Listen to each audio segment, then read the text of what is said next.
সবাইকে জয় যিশু। প্রভু যীশু খ্রিস্টের শক্তিশালী নামে আমি সবাইকে হৃদয় দিয়ে স্বাগত জানাচ্ছি আমার এই চ্যানেল জীবন্ত ঈশ্বরের মণ্ডলীতে। যারা নতুন তাদের জন্য আমি আবারও বলছি, আমাকে নয়, ঈশ্বরকে লাইক করুন, কেননা অনন্ত জীবন একমাত্র জীবন্ত ঈশ্বরের কাছেই আছে। হালেলুয়া। আমি আবারও বলছি, আমি সুবক্তা নই, ভালো করে সাজিয়ে গুছিয়ে কথা বলতে পারি না। এই একটা কারণে আপনারা আমাকে ক্ষমা করে দেবেন।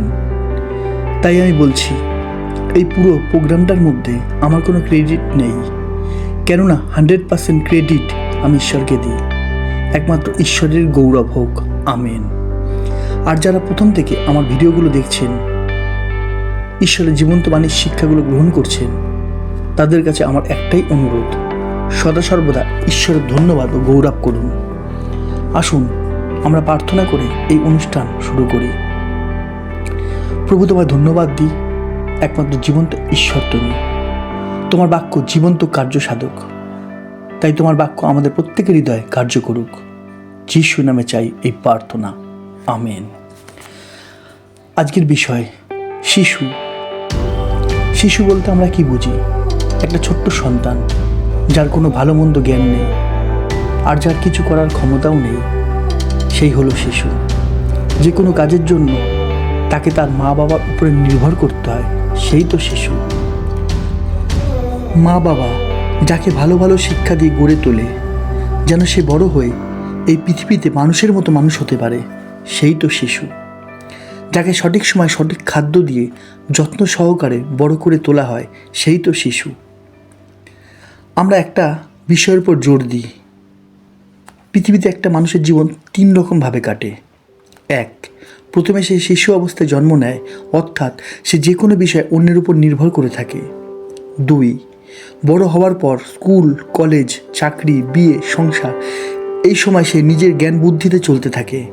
3, বৃদ্ধ বয়সে প্রত্যেকটা মানুষ আবারও শিশুদের মতনই হয়ে যায়, অর্থাৎ যার নিজস্ব জ্ঞান বুদ্ধি নেই, সে যে কোনো বিষয়ের জন্যই অন্যের উপর নির্ভর করে।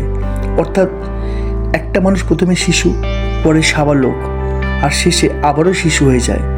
সমস্যাটা মাঝ বয়সে, আর এটাই তো ঈশ্বরের অপছন্দ। কেননা ঈশ্বর চান, যেমন কোনো মানুষ যখন ছোট থাকে তখন সে যেমন তার মা বাবার দেওয়া জ্ঞান বুদ্ধি পরামর্শে বড় হতে থাকে, ঠিক তেমনি যখন কোনো মানুষ বৃদ্ধ হয় তখন সে তার ছেলে মেয়ে আত্মীয় স্বজনের জ্ঞান বুদ্ধি পরামর্শে চলে। ঠিক সেইভাবেই যেন প্রত্যেকটা মানুষ মাঝ বয়সেও শুধুমাত্র ঈশ্বরের দেওয়া জ্ঞান বুদ্ধি ও পরামর্শে চলে, শুধুমাত্র ঈশ্বরের উপরে নির্ভর করে। যেমন শিশুর আর বৃদ্ধরা অন্যের উপর নির্ভর করে থাকে। তাই তো লেখা আছে গীতসংহিতা 91 অধ্যায় 14 পদে, সে আমাতে আসক্ত, তজ্জন্য আমি তাহাকে বাঁচাইব, আমি তাহাকে উচ্চে স্থাপন করিব, কারণ সে আমার নাম জ্ঞাত হইয়াছে। কিন্তু আজ পৃথিবীতে কি হচ্ছে? বেশিরভাগ মানুষেরই মাঝ বয়সে ঈশ্বরের প্রতি ভয় আর ভালোবাসা থাকে না, আর শুধু তখনই ঈশ্বরকে মনে পড়ে যখন তার জীবনে বিপদ আপদ আর সমস্যার দেখা দেয়। আমরা দেখি মার্ক 10 অধ্যায় 14 পদ কি বলছে, কিন্তু যীশু তাহা দেখিয়া অসন্তুষ্ট হইলেন, আর তাহাদিগকে কহিলেন, শিশুদিগকে আমার নিকটে আসিতে দাও, বারণ করিও না, কেননা ঈশ্বরের রাজ্য এই মতো লোকেদের। আশা করি আপনাদের চোখ খুলছে, আর যাদের চোখ খুলেছে তারা ঈশ্বরকে একটা ধন্যবাদ দিন। কিন্তু যাদের চোখ অন্ধ, তারা এই বাক্যটাকে ব্যবহার করে শিশুদের জন্য। ভালো করে দেখুন, ওখানে লেখা আছে ঈশ্বরের রাজ্য শিশুদের বলেননি, কিন্তু শিশুদের মতো লোকেদের বলেছে। আমি আরও বিষয়টাকে পরিষ্কার করে দিচ্ছি। আমরা দেখি মার্ক 10 অধ্যায় 15 পদ, আমি তোমাদিগকে সত্য বলিতেছি, যে ব্যক্তি শিশুবৎ হইয়া ঈশ্বরের রাজ্যে গ্রহণ না করে, সে কোনো মতে তাহাতে প্রবেশ করিতে পারিবে না। অর্থাৎ বড় মানুষদেরকে শিশুদের মতো হতে বলা হয়েছে। অর্থাৎ যেভাবে শিশুরা আর বৃদ্ধেরা অন্যের উপর নির্ভর করে, ঠিক সেইভাবেই যেন প্রত্যেকটা মানুষ ঈশ্বরের উপর নির্ভর করে। যেভাবে শিশুরা আর বৃদ্ধেরা বড়দের জ্ঞান বুদ্ধি আর পরামর্শ গ্রহণ করে, সেইভাবেই যেন প্রত্যেকটা মানুষ ঈশ্বরের দেওয়া জ্ঞান বুদ্ধি আর পরামর্শ গ্রহণ করুক। অর্থাৎ প্রথমে শিশু, বৃদ্ধ বয়সে শিশুদের মতন, ঠিক তেমনি মাঝ বয়সেও আমাদের শিশুদের মতনই হতে হবে, যা আজ প্রত্যেকটা মানুষের জীবন থেকে হারিয়ে গেছে, তাই না? একটা উদাহরণ দিচ্ছি, একটা ছোট্ট বাচ্চাকে একটা চড় মারলে প্রথমে সে কাঁদবে, কিন্তু কিছুক্ষণ পর তাকে ভালোবাসলে আবার সে কোলে কোলে চলে আসবে। আর এই ঘটনাটাই যদি বড়দের সঙ্গে হয়ে থাকে তাহলে কি হবে আমরা প্রত্যেকেই জানি। এখন বোঝা যাচ্ছে প্রভু যিশু কেন বলেছে এক গালে চড় মারলে আর এক গাল বাড়িয়ে দাও। প্রভু যিশুর থেকে আমরা কি শিখতে পারি? আমরা দেখি প্রথম পিতর 2:22 পদ, তিনি পাপ করেন নাই, তাহার মুখে কোনো ছল পাওয়া যায় নাই। তিনি নিন্দিত হইলে প্রতিনিন্দা করিতেন না, দুঃখভোগকালে তর্জন করিতেন না, কিন্তু যিনি ন্যায় অনুসারে বিচার করেন তাহার উপর ভার রাখিতেন। অর্থাৎ প্রভু আমাদের শিশু নয়, কিন্তু শিশুদের মতন হতে বলেছেন। বাক্য বলছে মতি 10:16 পদ, দেখো কেন্দুয়াদের মধ্যে যেমন মেষ, তেমনি আমি তোমাদিগকে প্রেরণ করিতেছি। অতএব তোমরা সর্পের ন্যায় সতর্ক ও কপতের ন্যায় অমায়িক হও। জীবনে চলবো বড় মানুষের মতো, কিন্তু স্বভাবটা হবে শিশুদের মতো, কারণ জগতের জ্ঞান ও ঈশ্বরের জ্ঞান সম্পূর্ণ আলাদা।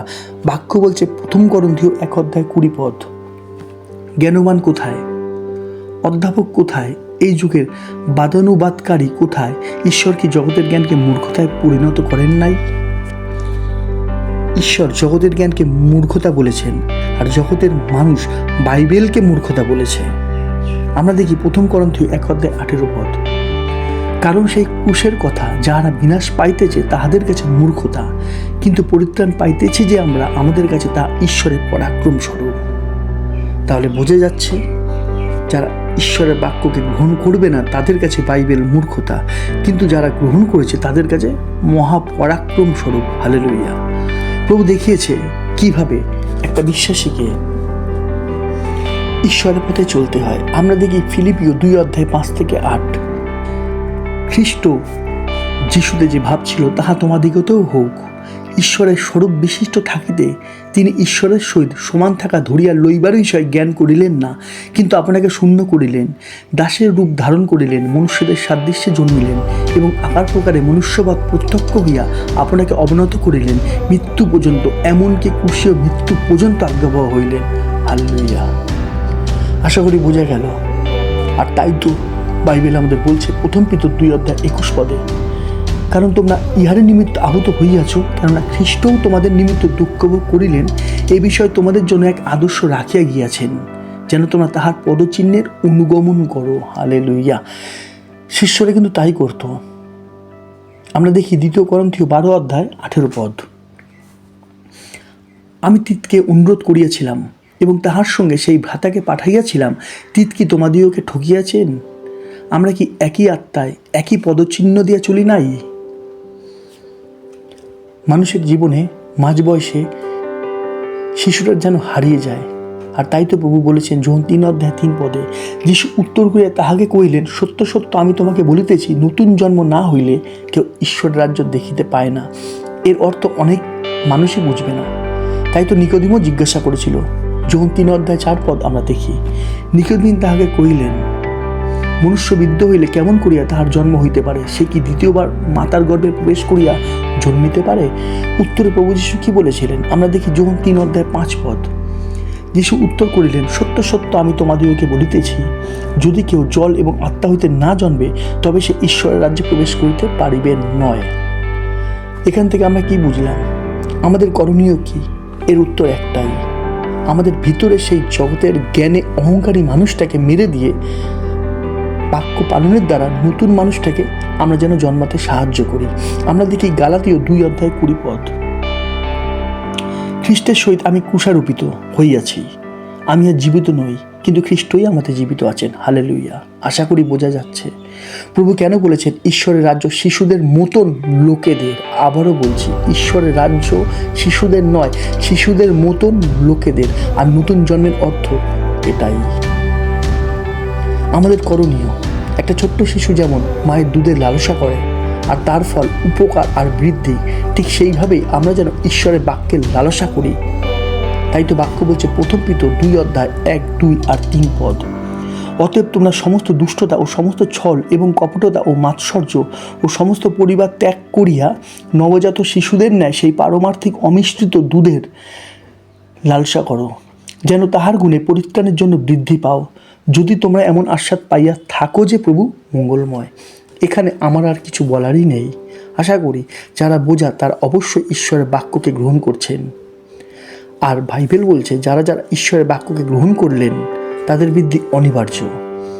ছোটোবেলায় স্কুলে এই প্রশ্নটা অবশ্যই আসতো, হোয়াট ইজ ইউর এম, অর্থাৎ বড় হয়ে তুমি কি করতে চাও, বড় হয়ে তুমি কি হবে। এর উত্তরে কেউ বলতো ডাক্তার, কেউ বলতো ইঞ্জিনিয়ার, কেউ বলতো উকিল।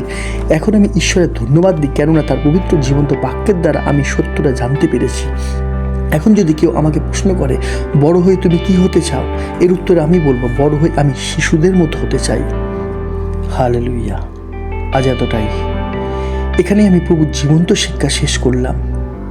প্রভুর ইচ্ছাই আপনাদের জীবনে সিদ্ধ হোক। আমেন। এখানে আমি আমার ভিডিও শেষ করছি। আবার দেখা হবে পরের ভিডিওতে প্রভুর জীবন্ত বাণীর নতুন এক শিক্ষা নিয়ে। ততক্ষণ সবাইকে জয় যিশু, জয় যিশু, জয় যিশু।